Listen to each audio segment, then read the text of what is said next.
You're watching News Channel 5, where the news comes first. A very tense afternoon in Ferguson after a teenager is killed in an officer-involved shooting. Good evening, everyone. The shooting happened around 12:30 this afternoon at the Canfield Green Apartments. Officers from more than a dozen agencies are sorting out what happened. News Channel 5's Grant Bissell has been on the scene all afternoon. Grant, what's the latest on this? Well, Kelly, as you said, this has been a very volatile situation all day. Just within the last hour or so, things have finally started to calm down just a little bit. Details are still coming together at this point, but here's what we do know right now. A teenage boy was laying in the street here for nearly 4 hours, dead from a shooting. We understand it was a Ferguson police officer that shot the teen. Witnesses say he was shot multiple times. And we don't know exactly what caused the shooting at this point, but as you said, there are lots of officers here from nearly every department. Many of them are trying to help control this scene. Earlier, there were hundreds of bystanders out here who were absolutely fuming over the boy's death. At times, the crowd was yelling and screaming at the police officers, and it seemed as though a riot was about to break out. At one point, we heard 5 loud bangs that sounded like they could have been more gunfire, but at this point, we've not been able to determine exactly what that banging sound was. Dozens more officers responded right after that. They were wearing bulletproof vests. They were armed with rifles. Many of them had canines with them. That got the crowd even more fired up. Things just got heated more and more as the day went on. Now, within the last half hour or so, the boy's body was taken away by the coroner. Some officers have also started to clear out of here slowly as well. I have spoken with a number of witnesses who said they saw this whole thing go down, but to this point, police officers have not given us any details about exactly what their side of the story is. We're going to continue to keep working this story and hope to have more information for you tonight live at 6 o'clock. For now, we're live in Ferguson. I'm Grant Bissell for News Channel 5. Breaking news tonight in Ferguson, where tensions reach a boiling point following an officer-involved shooting that left a teenager dead. Good evening. Police officers from every jurisdiction in the St. Louis area are heading to Ferguson tonight. 18-year-old Michael Brown was shot and killed after a struggle with Ferguson police yesterday afternoon. Tensions boiled over tonight near the intersection of West Florissant and Ferguson. And News Channel 5's Elizabeth Matthews was caught in the middle. She joins us now live. Liz? That's right, Mike. We are a little safer right now. We are at Solway Avenue and West Florissant. That's just down the street from where we were, where that police barricade was and where the crowd was creeping ever closer. We do see that police barricade, even though we're further away from where we were, because it looks like that police barricade has pushed back. They're trying to funnel out the crowd that we were talking about earlier, that crowd that kept pushing up towards that barricade. We see that police line, even though we're nowhere near where we were before because of that funneling efforts. The police chopper is in the skies right now. When we came over to this area near Solway Avenue, there was not a lot of people here, but because of that funneling effort, there are a ton of people here coming off that street, coming off West Florissant Avenue. Now, we have heard that there has been looting. We saw with our own eyes the looting at the liquor store where people rushed, went through the glass, went in to get stuff, supplies from the liquor store. We also saw that there was a fire behind a strip mall. That's all kind of in that same area on West Florissant Avenue. That went on for about an hour. Now, this all started when it was supposed to be a very peaceful vigil tonight for Michael Brown turned into this. We do want to stress that not everyone in that march was participating in the efforts approaching those police. I want to say about a quarter of the people marching down the street for that vigil was part of that effort. Part of the effort pushing against police. We also know that the Quick Trip was broken into, the glass was busted out, and a lot of people going in, grabbing supplies, stealing from that Quick Trip tonight. Complete unrest really in the streets tonight. Just looking around, I see Webster Groves police, I see Chesterfield police, I see Delwood police, you name it, they're here. We keep seeing more police officers. We see more police officers coming onto the scene and dealing with this situation here. Like I said, the police choppers in the skies, people are standing around not knowing what to do. They don't want to go home. They're upset. Like I said earlier, a very fine line between anger and sadness. Mike, back to you. Breaking news. Police fired tear gas on protesters in Ferguson. A day that began with promise of peace ends with another showdown on the streets and 2 members of the national media arrested. Good evening. The chaotic scene is still playing out right now in the middle of West Florissant Avenue in Ferguson. Let's get right to News Channel 5's Christina Coleman. She ducked for cover as tear gas filled the air. Christina? Right, I was ducking for cover because of the tear gas, and just moments ago, police were telling us to duck behind our news vehicle because they weren't sure what was happening at an apartment complex nearby. I'm looking at them right now. They're trying to direct traffic. They have been shouting at people to go the other way, turn around. They're like, man, we wouldn't be doing this if it wasn't for your safety, so we're keeping an eye on that. But, you know, police were trying to clear out the street near the burnt-out Quick Trip, asking the crowd to disperse peacefully, but many of them got back onto the street. They got back onto West Florissant over time, and shortly before 9 o'clock, that tear gas was thrown multiple times. I wasn't sure what prompted it. Some say someone threw a bottle or some sort of object at police. Now, we haven't confirmed that. All I know is that everyone took off sprinting, including me and my photographer. Another journalist jumped into our car. I mean, our faces were burning, our eyes were watering. We weren't sure what was going on. And so that has been taking place. It was just this cloud of gas in the air. That's all you saw. And then armed officers walking around. It felt like you were in a war zone. Fourth night in a row for this. Now, what's next for the region, especially in North County, in the wake of the police shooting that killed Michael Brown? Here's News Channel 5's Art Holiday. It's been a turbulent 5 days. Demonstrations, confrontations, looting, and vandalism. And there's been a second police shooting. A St. Louis County police officer critically wounding a man who police say pointed a gun at him early Wednesday. Long term, many of us are wondering, what's next? How do Ferguson and nearby communities recover, and what will it take? The facts as we know them. 18-year-old Michael Brown was unarmed when an unnamed Ferguson police officer fatally shot him. Witnesses say Brown was surrendering with his hands up. Many questions remain because answers are few and far between, at a time when transparency from those investigating might inform the public and lessen distrust. While Michael Brown's family grieves, while local and federal investigators sort out what happened, Ferguson and surrounding communities are teetering from days of violence. Gunshots. Cooler heads are not prevailing. Don't shoot, hands up! To the lawful protesters who want to fight the power, if your goal is meaningful change, then by all means, use your anger as fuel to make things better. But to those who loot and burn and shoot and senselessly destroy the businesses of people who had nothing to do with Brown's death, you're making things worse. Hashtag, please stop. As the protests and tense confrontations continue, They sicken the dogs on us. with SWAT teams and police dogs as a show of force, we're left to wonder about the what next after the tears and tear gas fade away. 5 tumultuous days in August will transform Ferguson in one way or another. The mayor says the reason Ferguson has only 3 black policemen out of 53 is that not enough young African Americans want to be cops. How do we convince more black men and women to become police officers or run for public office in cities like Ferguson, whose officials are mostly white, while the community is 2/3 African American? Is the black community willing to do its part to stem the plague of black-on-black crime? Spray painting snitches get stitches won't get the job done. But this incident is a crossroads for Ferguson and the region, and an opportunity to address critical issues decades in the making. Will we seize the day? If we don't, Michael Brown's death, already tragic, will be in vain. These are complex issues that have been raised in Ferguson. Quick fixes and easy answers are unlikely. Art Holiday, News Channel 5. We are following breaking news in Ferguson right now. Tear gas canisters have been fired by police. We had a peaceful protest tonight up until just a few minutes ago, and now apparently something has changed. We're going to take our live pictures now from our photojournalist Tony Chambers. You can see people in the street, large gathering at the bottom of your screen there, and then it looks like they've got the SWAT trucks back in, and they're created some kind of police line. And as we kind of widen out here, you can see large groups and then the smoke. See, we just got a tear gas canister there. People running for cover. And it looks like this is West Florissant. Yeah, the family attorneys held a news conference this morning to reveal details about an independent autopsy. The pathologist also joined them to explain their findings, including the detail that Officer Darren Wilson shot Mike Brown at least 6 times.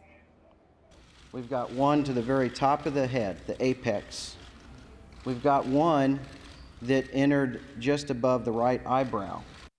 The family's experts say they don't know at this time the order of those shots and how they struck Brown, but he could have survived all of those shots except the single shot to his head. Again, that's from the pathologist. They also say the bullet wounds Brown suffered could be consistent with the teenager walking away and turning around, and could have also occurred a number of different ways or even facing Officer Darren Wilson. Right now, they're stressing that this information is only preliminary and that the final report will provide better answers about what witnesses saw. With classes canceled, teachers, principals, and staff from Jennings decided to put their free time to good use. About 150 of them took to the streets along West Florissant, picking up trash. They told us they wanted to build the community up, not tear it down. We wanted to know who those arrested protesters are. Authorities say many of the troublemakers come from out of state. Some of them come from out of state, but most of those arrested are from right here in the St. Louis area. That's according to 5 on Your Side's Mike Rush, who dug into that today. He joins us live to explain. Mike?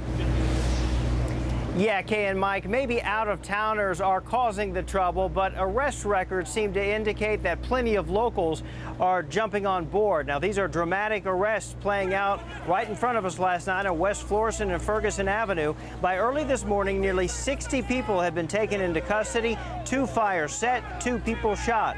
I got a list of names of those arrested from the St. Louis County Jail. That list includes 78 arrests. Most were from last night, and 70% were people living in the St. Louis metro area.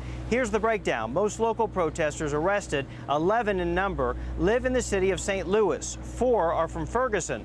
Other arrested protesters come from Alabama, Iowa, Texas, California, Washington, D.C., New York, and Illinois, with the largest concentrations coming out of the Chicago and New York City areas, other than St. Louis. One protester tells me she's not surprised by the number of local people who are involved.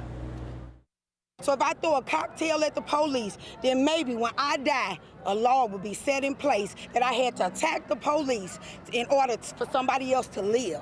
That's how they feel. They're willing to die. I've heard them, and I have a son out here, 23, that said, "Mom, I will die for the cause."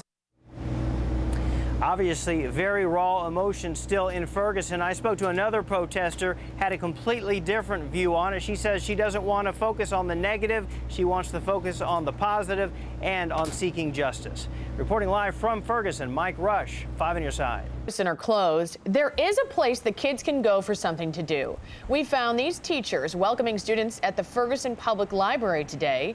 It's a place where young people can take part in educational activities like reading and arts and crafts. The volunteering teachers, though, say they need more help. I'm hoping to get enough parent volunteers and other teacher volunteers who maybe aren't in this district or retired to be able to continue this.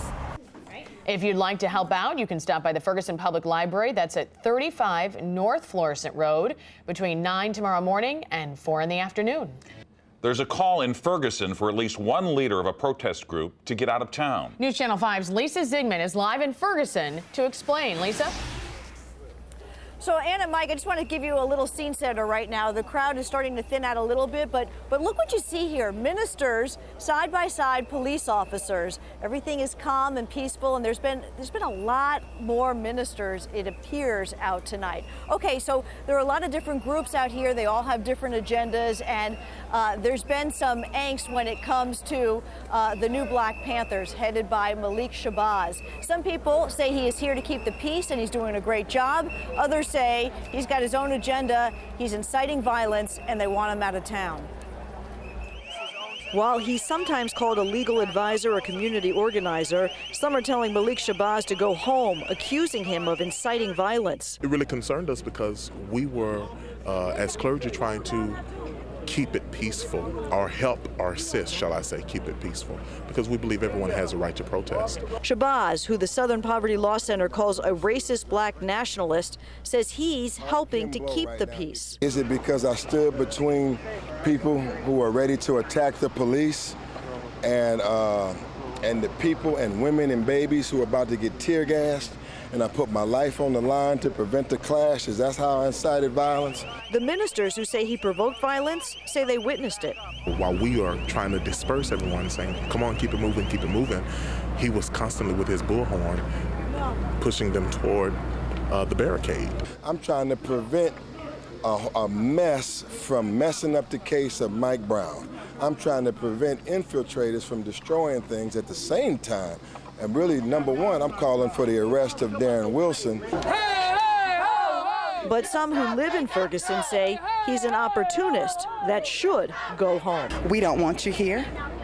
We don't need you here. The fact that the Southern Poverty Law Center believes that you're anti-Semitic, believes that you're racist, believes that you're homophobic, is all that a lie? No, that's just a belief. Do you hear that from me? These people love me and respect me. The Southern Poverty Law Center said that he is so hateful that he was even kicked out of the Nation of Islam. He does have his supporters here. In fact, the Reverend B.T. Rice with the Clergy Coalition believes that he is here doing a good job helping to keep the peace. Mike and Ann. Lisa, thanks. After their exhaustive review of the evidence, the grand jury deliberated over 2 days, making their final decision. They determined that no probable cause exists to file any charge against Officer Wilson and returned a no true bill on each of the 5 indictments. Prosecutor Bob McCullough began with sympathies for the family of Michael Brown, and because the investigation might not be perceived as full and fair, McCullough decided the evidence in this case would be released in the name of transparency. All the evidence in this case was shared by federal and local authorities. All 12 jurors were present for every session. They met 25 times since August 20th. They heard 70 hours of testimony, heard 3 medical examiners, hundreds of photos. McCullough said they are the only people who heard from every witness and heard all the evidence. And of course, he says his heart goes out to the Brown family, but all facts were presented to the grand jury, and this is what they decided. But we do understand looting has taken place and started before Bob McCullough had even finished his press conference. He also mentioned that some witnesses just disappeared into thin air. One of the biggest impediments in a criminal prosecution is the willingness of witnesses to come forward. You may think initially you've got evidence to prove that a crime was committed, but oftentimes those witnesses who you initially thought you had, they're not willing to step forward. And there could be a variety of reasons for that. I think that the grand jury provides a forum to deal just with that situation. It provides them a forum in which they can testify without the fear that their identities are going to be disclosed, without the fear that their testimony is going to be scrutinized by others. That won't be done by throwing bottles. That won't be done by smashing car windows. It looks like we have a fire. That's a St. Louis County police car. And it may be the same one that was busted into and rocked by protesters originally. Lisa Zigman is with us, and she has some information about Darren Wilson's testimony, Lisa? Yeah, you're going to hear Darren Wilson's testimony as he gave it to the FBI agents for the first time. All right, let's begin. And it starts with an FBI agent, and he says, "How is he assaulting you?" And then Darren Wilson says, "The first time he had struck me somewhere in this area, but it was like a glancing blow because I was able to defend a little bit. After that, I was doing just scrambling, trying to get his arms out of my face and him from grabbing me and everything else. He turned to he's at my vehicle, he turned to his left and handed the first subject. He said, 'Here, take these.' He was holding several packs of cigarillos, which was just what was stolen from the market, several packs of cigarillos. We're going to toss this back to the set right now with Mike and Ann. Okay, Lisa and Russ, thanks. We'll get back to you, but we now want to go back to a scene in Ferguson right now because I understand there are businesses on fire near the McDonald's. I just had a burger there the other day, and I know you were in there too, Kay, but it looks like we saw the crowd had been dispersed near that burning police car, and now the crowd is now up the street here near the McDonald's on West Florissant. This is not too far from Lucas and Hunt. if you know where this area is, and it looks like some businesses are on fire. A lot of those businesses along that corridor are boarded up because of what happened the last time when we call it Ferguson 1 back in August, shortly after the shooting of Michael Brown. And of course, our team of investigators, a very large team, going through this CD, going through all these documents that we have received from the prosecutor's office. Brendan Keefe right now joining us with new information on Officer Wilson's testimony. Obviously very dynamic outside. It's also very dynamic in here in the newsroom as we're parsing this information. This is just in. This is actually Darren Wilson's testimony from September 16th to the grand jury itself. So this is his actual grand jury testimony. And the prosecutor asks him right here, this is big, did you carry a taser? The question everyone wants to know. The answer, no. Why not? I normally don't carry a taser, he says. I normally don't carry a taser. Why not? Because we only have a select amount in the police department. Usually there is one available. We saw several people looting that dollar store. They broke down the windows. They went inside the dollar store. They just started bringing things out. We also saw them try and hit another little store, and I believe it was a cellular store that was boarded up. They were trying to get the boards down from that store. And in fact, actually, my photographer, John Kelly, and I were eventually able to get out of that area. And before we left, we saw them break into the Walgreens, and they were taking things out of the Walgreens. We want to show some pictures now. We think this is back in Ferguson. That's a Little Caesars pizza place on fire. And this was the big concern for a lot of these business owners in that area. Many of them boarded up. A couple of people decided not to board up. They said they were going to trust the community. But in this particular case, this building is on fire, and this was the biggest fear because a lot of these business owners live in Ferguson, they live in North County, and their businesses are going up in flames, at least this one, a Little Caesars on fire. As violence and looting does break out in the Ferguson area. And it sounds like Bree is ready for us. Bree, what can you tell us? What are you seeing out there? Well, last night we started using a hashtag STL Together, and it actually began trending across the country. And it's pretty amazing to hear the voices coming together about our community. And that's really what I want to share with you right now. And I also want to invite folks at home. I know this is so hard, and there's so much information, and there's so much with just the images and the video that we're showing you, but this community is really strong, and there are a lot of people praying to bring it together, and I'd love to hear any of your thoughts. So if you want to use that hashtag, it's STL Together. This first image I want to show you is actually shared over 1,000 times, and what you're seeing here, this is a tweet from Russ. He's working with us here. There's a gentleman standing in front of some armored vehicles with his hands up. Really powerful image. As I said, it was retweeted 10,000 times, sort of reminiscent of Tiananmen Square back in 1989. Russ saying what may become an iconic moment. One man stands with his hands up, blocking armored vehicles. Lots of people sharing some really positive messages too. Athena sent this, pray hard for Ferguson and the rest of STL. That's my home, my heart, and my family. Hashtag STL Together, do the right thing. No more violence. Another one that I can show you from Carson. St. Louis has been my home for 2.5 years now. Watching this news is breaking my heart. Why destroy your own home? Hashtag STL Together, hashtag peace. Some really beautiful images too. Take a look at this one, folks at Target. We are one team with many differences, but we all work together and smile along the way. Hashtag smiles, hashtag STL Together. Showing you how this story is coming to folks that are working as we get ready for a holiday that's coming in just 2 days, how far-reaching this story is as this touches them. Adrian, I love STL and I'm so sad this is happening. Pray for peace and for the safety of those trying to protect our city. Hashtag STL Together. More images. This one really touched my heart. Famous MLK Jr. Darkness cannot drive out darkness. Only light can do that. Hate cannot drive out hate. Only love can do that. Thoughts and prayers go out to the people not protesting in Ferguson, praying for Ferguson, hashtag STL Together, and it's so true. Light drives out darkness. Love has to win in the end, and this community is full of people that really want to heal, and they want to bring this community together. Abby sent this one, heartbroken for my city tonight. for many, many reasons, but more than anything, stop the violence. More violence doesn't stop violence. We're grieving. It perpetuates more violence and feeds more stereotypes. Let's show each other some love, people. The world is watching, and I'll share one more. This from Gamma Delta Sigma. We ask for whatever you have to give our city tonight, be it prayers or just positive thinking. And again, using that hashtag STL Together. And we would like folks to share whatever your thoughts, your prayers, your wishes.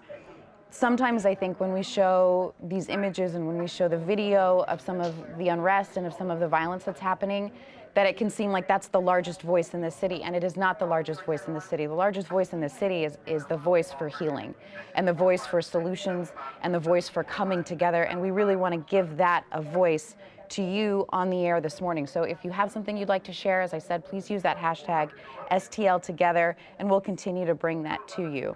We're going to send it back to Pat Nicole for now. Excellent point, Bree. Excellent point. I mean, when she showed the picture of the team at Target just coming together, I mean, I thought, hey, that's great. I mean, you know, just little small gestures like that, like you say, Bree, something to counterbalance some of these other images that we're seeing. At a press conference at about 1:30 this morning, St. Louis County Police Chief John Belmar said dozens of buildings were either on fire or destroyed. Earlier, we had a map kind of detailing some of the fires that we've seen. They seem to be concentrated. There's a look at the map right there. But again, there have been more added to that list since this map was created. And we, in fact, found them. Take a look at this. This is video we found actually just driving by on Thatcher here in Ferguson, and we saw all of these cars at a dealership on fire. There's about a dozen cars that are burning up in flames. And so obviously when we got there, and you can see from this video, they were still burning, so we don't have any idea when they were lit on fire, but quite frankly, you know, it was a while before that fire was out. 3 branches of the St. Louis County Library are offering students a place to turn. Heidi Glaus stopped by the Natural Bridge branch to see what was going on there. Heidi? Well, Kay, not only did we find plenty of people at computers, we found teens and preteens studying. Pretty impressive. There are always computers with learning programs to keep younger students busy, but the Natural Bridge, Florissant Valley, and Lewis and Clark branches of St. Louis County Library are offering games, crafts, movies, and special performances tomorrow while North County school districts are closed. We've really been choosing to look at the good side of St. Louis through STL Together and some of the goodwill that's coming absolutely as Kate. A result of all this. You know, it's been an emotional time for people all over the area, all over the country, and it's been really neat to see how they've used hashtag STL Together to get the word out about what they've been doing. And that's how we've seen it change from last night, this morning, and even now this afternoon. People are using the hashtag to say, this is what I'm doing to make a difference. This is how you can make a difference. For instance, this picture here, someone posted, they went and got some fast food. You can see the hashtag there on the bag. It says STL Together, probably for somebody behind them in the drive-thru. Just a small example. Use that hashtag to get in touch with us, okay? We followed some of the people of Ferguson from before the decision was announced to the devastating early morning hours. This was last night. Our Boyd Hoopert captures the raw emotions from those hours. Like islanders in a hurricane, businesses in Ferguson tried to hold back the storm. We are moments away from an announcement of the grand jury. I just hope that everybody stay calm tonight and keep the peace in the streets. Protesters are gathering. But when the decision was announced, No probable cause exists. the fury swelled. Man, f this. I'm angry. I'm angry. It's about to go down, man. Disperse immediately. Both sides will blame the other for what happened after that.